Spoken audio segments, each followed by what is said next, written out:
Good morning, children. Welcome to science class. Last class, we learned how to increase the fertility of the soil by intercropping and crop rotation. Now we are going to learn the next method of farming. It is also called integrated farming or mixed farming. Now, what is integrated farming? Children, you can see this picture. Yes? There is a house here, there's a cow shed here, there's a fish tank here, there's a compost pit here, and there is a vegetation here, and there's a biogas plant here. Now, what is integrated farming? Integrated farming is a farming system with simultaneous activities involving crops and animals. The main purpose of integrated farming is so that the farming components support one another. That is here, I'll explain. This farmer, he has got agricultural field. From there, he has bought hay. This hay he gives to the cows and the buffaloes to eat. Okay, so the hay is coming from the farmer's side from the land, and he's giving those hay to the cow and buffaloes to eat. Cows will go in turn will give manure and urine. These cows will give manure and urine which can be used in the field, as fertilizers. So the farmer, there's no need for him to go for chemical fertilizers. With the urine and manure of the cow, he can use it as fertilizers in his field. So the fertility of the soil is maintained. Then the next thing is here, the manure, the excess manure can be put in the biogas plant. Now, what is a biogas plant? This is a plant here, this construction you can see. Into this you can put the manure and also the organic waste from the house, that the remains of fish and then vegetables, etc. Organic waste you can put this. You are closing this airtight. After a few days, you will get a gas which you can use for cooking in the house. As you use stove, that is in the gas, as you burn gas. The same way, if you fix this gas into your burner, it will burn. Then the remaining is called slurry, S-L-U-R-R-Y, slurry. After the gas goes, the remaining is called the slurry. This slurry is an excellent fertilizer or a manure. This we can create a home garden where we can make our own vegetables and fruits and leaves which we need for our daily life, and we can use this manure here. So again, there is no need of extra chemical fertilizers here.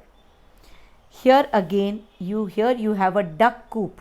In your textbook, the next picture I think will be clear. You have a duck coop, and below that you are growing fishes. So duck and fish are growing together.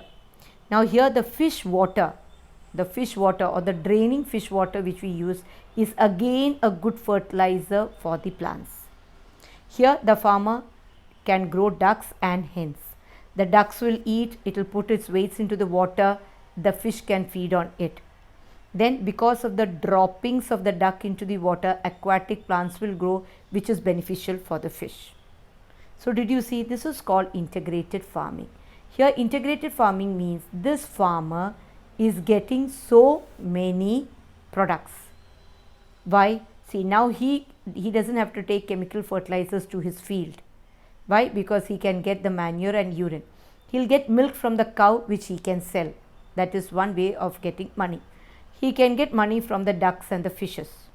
And then he doesn't need to spend money on gas. He can cook from the gas coming out from the biogas plant. Then you have the slurry, which is an excellent manure. So this is called integrated farming. So what are the benefits of integrated farming? You can see what are the benefits. It improves the soil fertility and health. So the environment remains clean, pollution-free environment, because all the waste is recycled. Multiple income. The farmer gets a multiple income. Reduction in production cost. Family gets an income support. Reduction in animal feeding requirements. The cow and the buffaloes, whatever they get food, he can bring it from the agriculture, and he will get a nutritious food. So these are the advantages of integrated farming. Now, so this is a procedure which I explained from the previous picture. Please learn it.